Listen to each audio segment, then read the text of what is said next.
Olá, sejam bem-vindas e bem-vindos ao programa Mulheres à Frente, uma iniciativa da Frente Parlamentar da Mulher da Câmara Municipal de Natal com a TV Câmara Natal. Hoje nós iremos debater o tema Gênero e Sexualidade. E sobre este assunto a gente recebe a vereadora Brisa Braque, uma das idealizadoras desse tema. Seja muito bem-vinda, vereadora. Olá, muito obrigada. Feliz de estar em mais um programa como esse para debater um tema tão importante que é o gênero e sexualidade. E a nossa convidada, a estrela do programa, Rebeca de França, coordenadora estadual de Diversidade Sexual e de Gênero do RN, também seja muito bem-vinda. Uma grande satisfação falar sobre esse tema para os telespectadores que estão nos assistindo. Estou aí à disposição. E sobre este assunto, a TV Câmara preparou um vídeo para debatermos mais sobre esse tema. Confira. Ser uma pessoa trans nos dias de hoje ainda é muito difícil. Diariamente, elas enfrentam uma série de desafios marcados por muita discriminação e preconceitos. Verônica Lago, uma mulher trans de 32 anos, conhece essas dificuldades de perto. Sua jornada foi pontuada por situações constrangedoras e injustas. Mas, em vez de se abater, ela enfrentou todas as situações com determinação e força. Segundo ela, tudo começa a partir da falta de respeito que ainda existe com as pessoas trans. Aqui na outra rua, eu passando para ir na feira, tinha um rapaz fazendo tipo um culto com uma caixa de som na rua. E assim que eu passei, ele gritou bem alto. Ele estava falando de um assunto totalmente aleatório, que eu não entendi, até porque eu não estava dando atenção, mas eu escutei essa parte. Quando eu passei, ele falou: o demônio da nossa homossexualidade nós temos que combater. Na hora eu achei... Assim, tipo, eu não acreditei, achei engraçado, mas assim, ele continuou, ele foi incisivo, veemente, assim, falando, temos que combater dentro das nossas casas o demônio da homossexualidade, não sei o quê, porque a gente não pode ter isso. A questão do respeito é uma das coisas que diariamente a gente batalha para que haja, para que exista na sociedade. O fato de você ser respeitada a partir do seu nome, do seu gênero, de chegar na escola desde a infância, né? Porque a questão do bullying, que já é antigo, ainda hoje existe. O acesso à educação frequentemente é marcado por grandes decepções. A saúde é outra área de desafio, onde faltam serviços direcionados e profissionais qualificados para atender a comunidade trans. A questão do respeito pelo corpo da pessoa transexual, que são os vocativos, né? Que é ele ou ela, a gente tem que respeitar pela forma como está se apresentando. Se é uma pessoa que está vestida de uma forma feminina, a gente tem que respeitar por ela. Se está de forma masculina, tem que respeitar por ele. E há um despreparo do corpo de profissionais de saúde nesse sentido. E é justamente essa pauta que a gente sempre busca para orientar com que haja a questão dessa reciclagem desses profissionais para que eles possam se preparar melhor para poder acolher essas pessoas.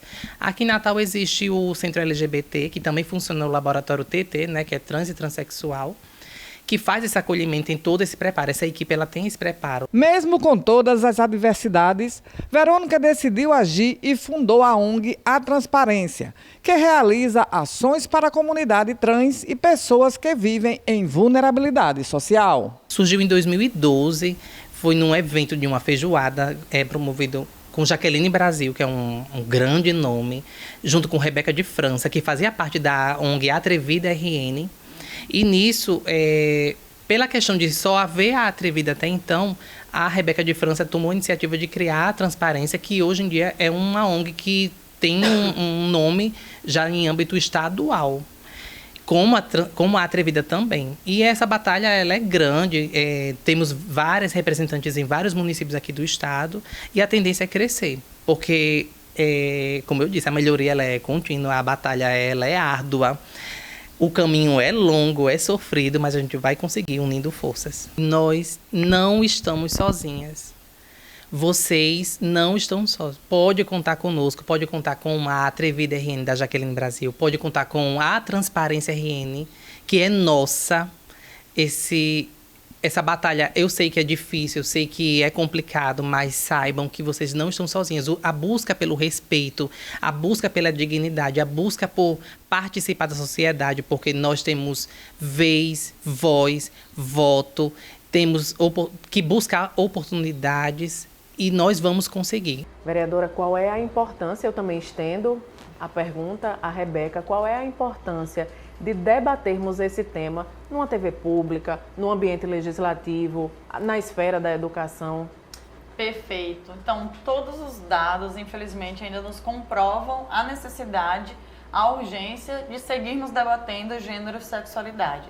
Com relação ao gênero, as mulheres seguem sendo as que trabalham mais e as que recebem menos, seguem vítimas dos mais diversos tipos de violência, o feminicídio segue acontecendo diariamente na vida das mulheres.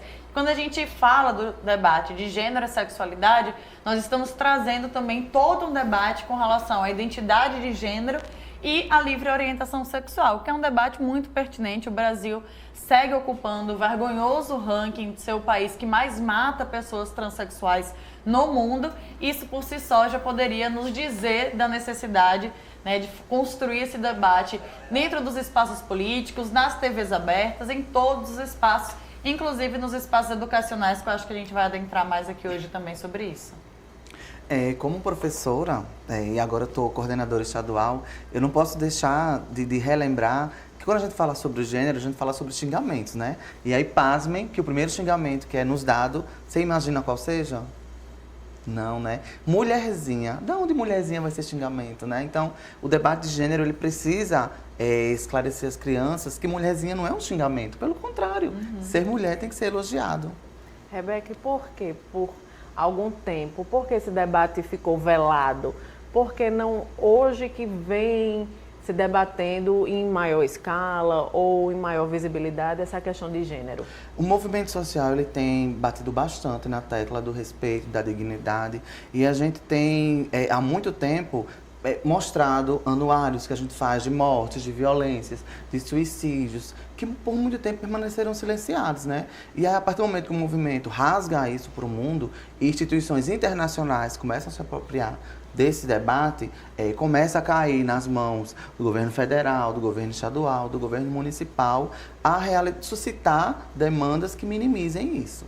Então, eu creio que o movimento social ele tem acessado a Câmara através do Legislativo, o Poder Executivo, para que minimizem esse tipo de comportamento da sociedade com relação às mulheres e às pessoas LGBTs. Vereadora, a senhora acredita que essa situação só pode ser mudada através da educação, da orientação, da formação, que esse assunto tem que ser debatido mesmo? Com certeza, com certeza. Vejamos só, o debate sobre gênero e sexualidade, ele precisa ser acompanhado de um processo de transformação cotidiana da sociedade. Nós estamos falando de uma sociedade que é estruturada, então não é que a gente tem pinceladas, ela é estruturada a partir da estrutura do patriarcado e do machismo. E isso traz todos os problemas que eu citei anteriormente. Então, o nosso debate de gênero e sexualidade, ele precisa trazer essa transformação cotidiana do todo. E essa transformação do todo envolve, obviamente, o espaço primordial, que é o espaço em que a gente conscientiza, em que a gente forma, né, as crianças, os jovens e adultos, que é também o espaço educacional. Claro, a família tem um papel muito importante nesse processo, mas a gente sempre sabe, né, que o que nos constitui enquanto sujeito é o nosso espaço familiar e também o espaço educacional. A minha primeira vez que eu falei aqui na Câmara Municipal de Natal, eu tinha uns 17 anos e foi quando a Câmara estava analisando o Plano Municipal de Educação.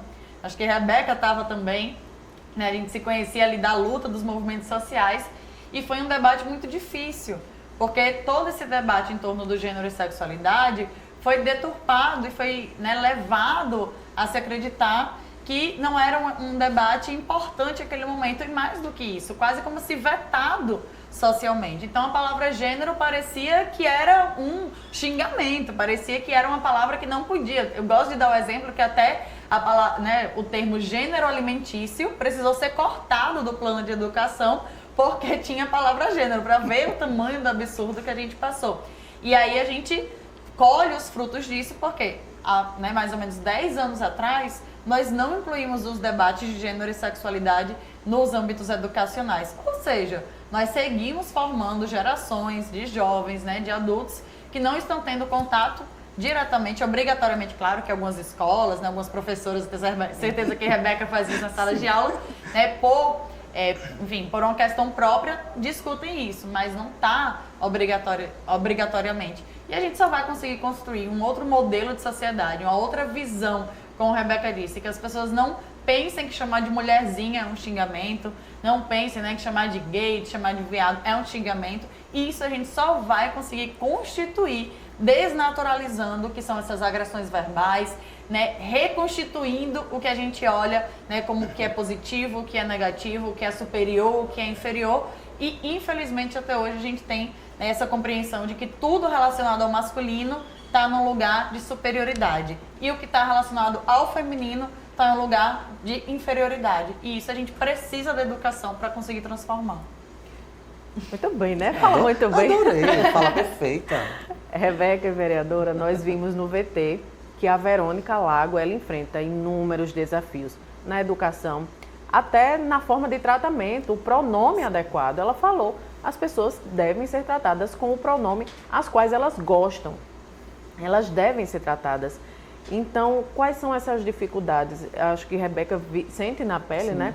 Quais são essas dificuldades e como isso pode ser melhorado, desmistificado? Olha, Brisa teve na escola que eu dei aula há algum tempo atrás, eu vi as fotos, e ela viu como são os alunos. Eu dava aula numa escola chamada Imperial Marinheiro, ali no bairro Nordeste. Quando eu cheguei nessa escola, teve aquele susto. As pessoas, eu acho que o segredo é a convivência. Quando a gente convive com algo que a gente não conhece, a gente aprende muito. E eu lembro quando eu cheguei na escola... Atualmente, nesses anos, qual foi o ano? Isso aconteceu recentemente? Eu saí de lá, o meu contrato acabou em maio, né? Então eu assumi a coordenação. Mas eu estava na sala de aula e vim para a coordenação. Então eu já trabalhava com meus alunos a questão dos dias, das datas comemorativas, Consciência Negra, Dia Internacional da Mulher e, por que não, Dia de Combate à LGBTfobia. A gente trabalhava, né? E a gente via a necessidade de se falar sobre esse tema. Eles suscitam muito, porque você tá lá dando aula sobre relevo, sobre hidrografia, sobre clima, aí fala sobre população. Aí, professor, e no Brasil tem população LGBT? Aí você fica assim, eu dou aula ou não dou, né? É interessante porque eles querem falar sobre o tema, mas tem essa mordaça que acaba fazendo com que os professores não discutam, infelizmente. Mas precisa ser discutido, sim. Precisa ser levado para a sala de aula, sim. Eu acho que o exemplo de Rebeca é muito interessante, porque a própria presença dela traz um processo de reflexão, né? E aí até peço licença, porque Rebeca é professora e é comum a gente perceber o estranhamento da presença de Rebeca nesse lugar, né, enquanto lugar de quem está formando educacionalmente, né, ali as crianças, jovens, adultos. E muitas vezes um estranhamento como se uma mulher trans, como Rebeca, não pudesse estar ocupando esse espaço de ser uma professora, de estar num certo lugar de autoridade dentro da sala de aula também.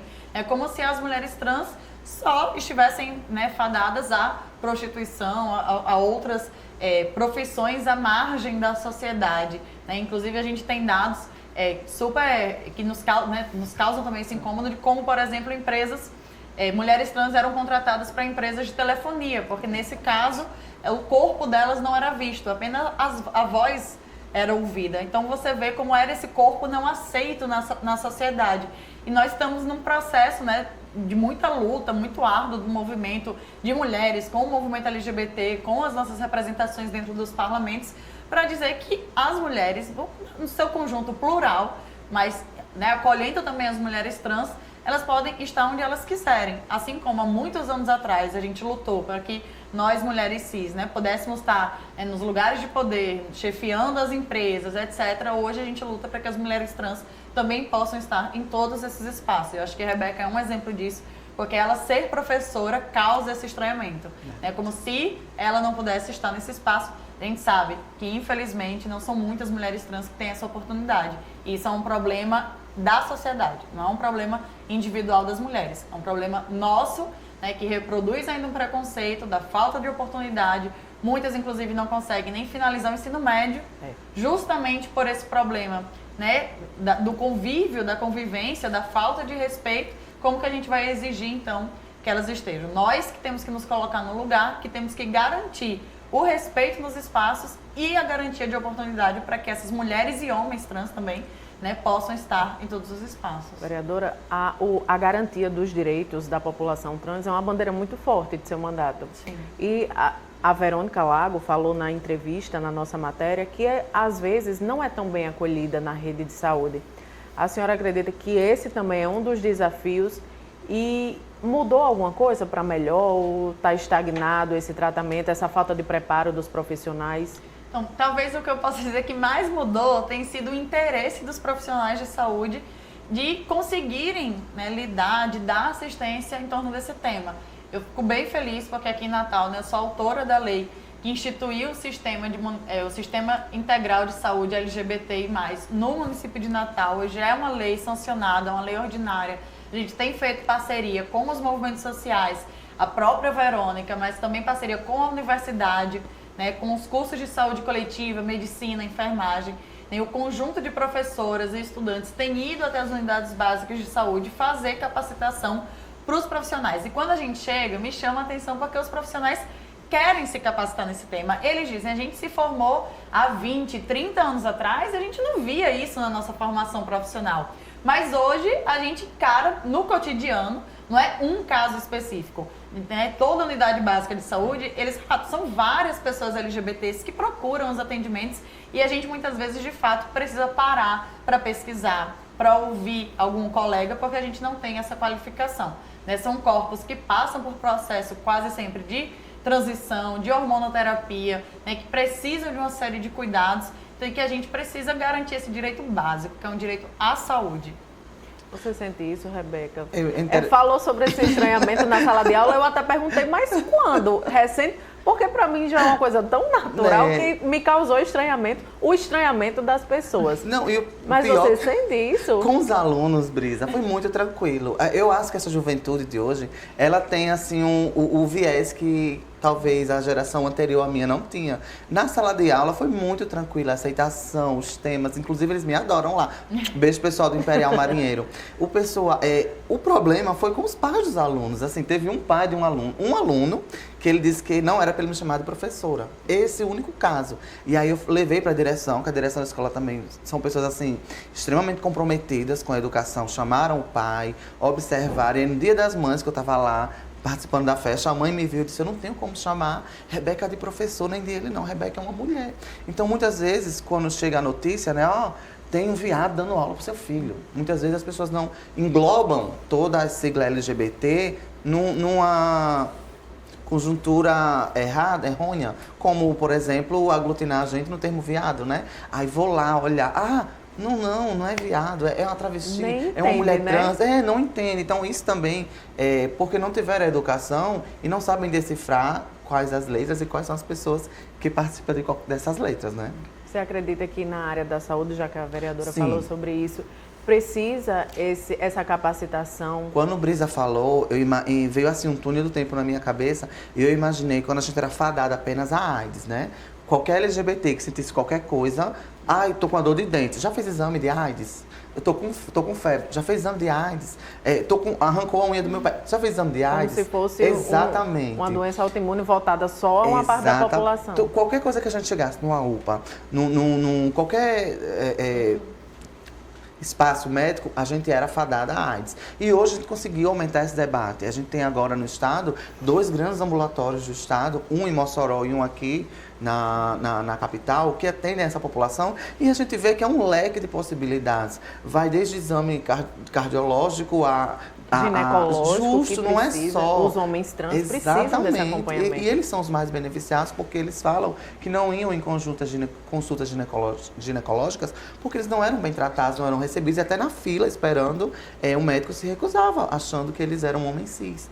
Então imagina uma população que só vai no atendimento quando está para morrer, porque primeiro chega lá, aí vê o nome que não foi retificado, a atendente só quer chamar por aquele nome e muitas vezes a gente volta dali mesmo. Eu estou com o Van já ali, ela sabe que a gente tem recebido várias denúncias, inclusive nos dias de hoje, de nome social que não é respeitado, quando não é retificado. É uma coisa tão primária, é o seu nome, Primitiva. o seu nome.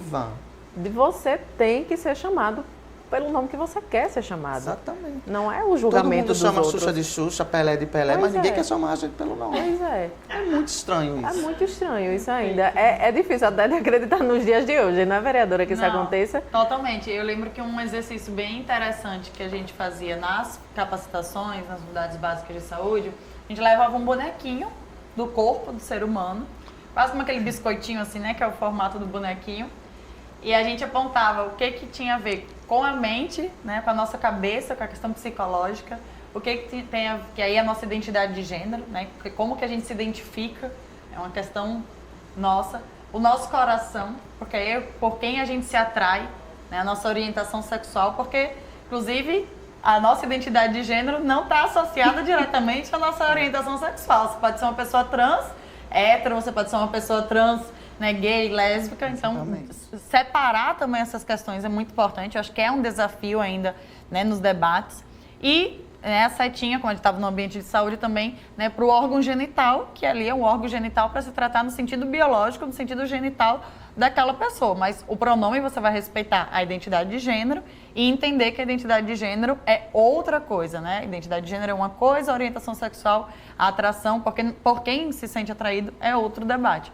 Então, assim, isso era bem interessante, parece básico, mas sempre causavam horas de debates em torno e a gente ia explicando também cada letrinha, né? A gente sabe que hoje as letras aumentaram, nós temos novas letras, mas como é importante também reconhecer e respeitar a identidade de cada grupo ali que se organizou, que lutou para a inclusão daquela letra ali, né? Quando a gente fala das lésbicas, gays, a gente vê hoje a sigla começando com L, por exemplo, isso foi fruto de uma luta das mulheres dentro do movimento LGBT, né? Que antigamente era o movimento GLS e hoje, né, é o movimento LGBTQIA+, e o mais aí também aglobando todas essas, né, significando que esse é um debate que está em movimento, não está de forma alguma interrompido, né, e que as mulheres fizeram essa reivindicação de trazer o L para frente como uma forma simbólica de mostrar a presença das mulheres, né, dentro dessa realidade que, inclusive, por muito tempo também foi muito protagonizada pelos homens, né, não à toa a gente tinha diversas críticas, que era um movimento muito GGG, era um movimento muito protagonizado pelos homens gays, né, que as questões das mulheres ficavam de lado. Hoje a gente já conseguiu superar em boa parte essas questões, mas claro, é uma luta constante. Rebeca, aí na reportagem, você foi citada também na reportagem, está aqui conosco no estúdio e foi citada na reportagem. Beijo, Verônica. É importante essas associações, essa rede de apoio, estarem juntos, compartilhando experiências, ajudando nos desafios. Eu já passei por isso, é esse o caminho.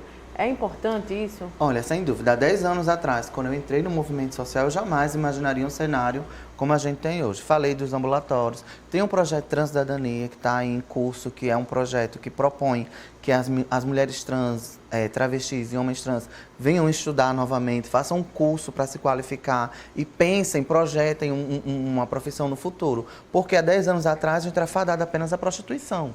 E aí era compulsória, você não tinha como escolher. E aí a gente lutou esses 10 anos de incidência.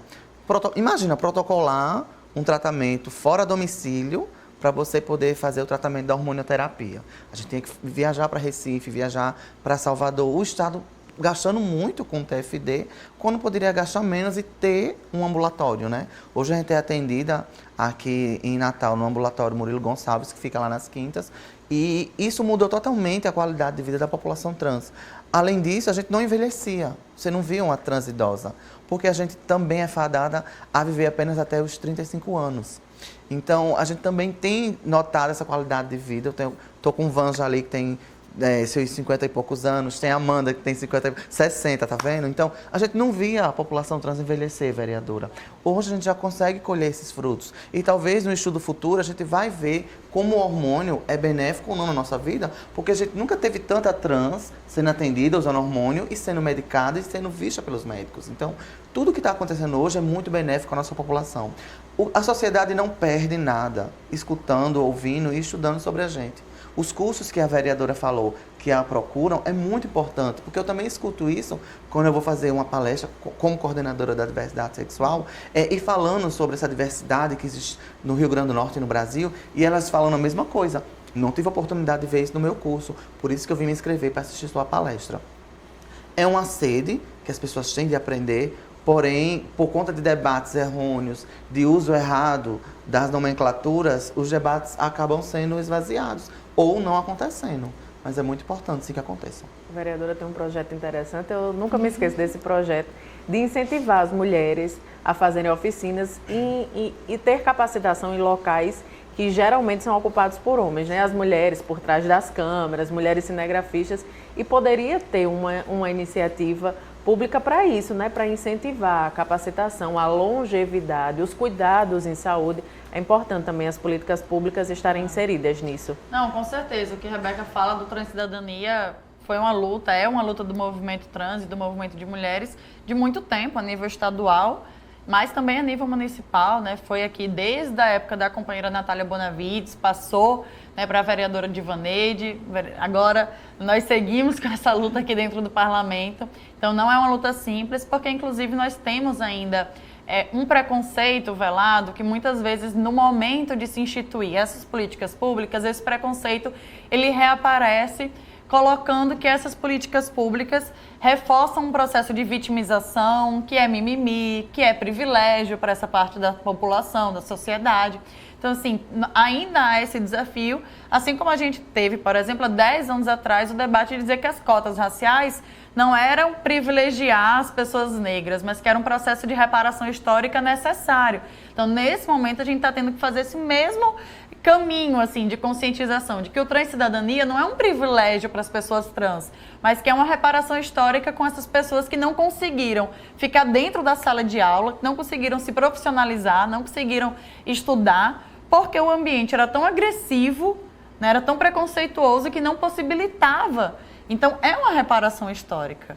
Então, acho que a gente tem esse desafio, né, de perceber, não só de aceitar, mas são políticas públicas que precisam de orçamento, né? E eu acho que nesse sentido tem sido muito importante também, e aí, claro, nosso mandato tem essa bandeira LGBT, mas ver esse movimento que tem ido por tantas cidades, Brasil afora, de cada vez mais pessoas LGBTs estarem no parlamento. Eu me recordo, assim, a gente conversa, né, com pessoas mais velhas, que estão na política há mais tempo. Não, antigamente você podia até ser LGBT, mas se você fosse candidato, você jamais levava isso como uma questão que você ia apresentar publicamente ou como uma bandeira política. Olha só, a gente está vivendo um outro momento. Hoje a gente pode se apresentar sem precisar esconder.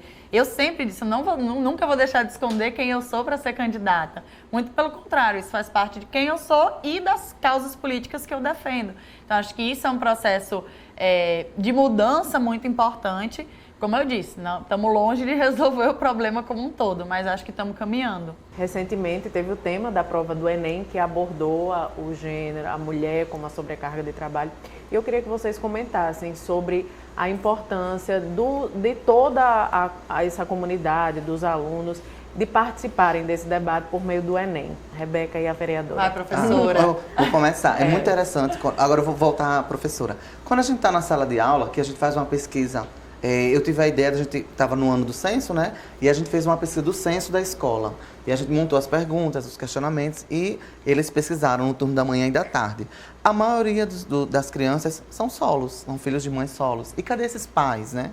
Então, a partir do momento que eles estão com a mãe solo, eles observam toda a trajetória dessa mãe, que é trabalhar, é fazer as coisas em casa, as tarefas, a rotina.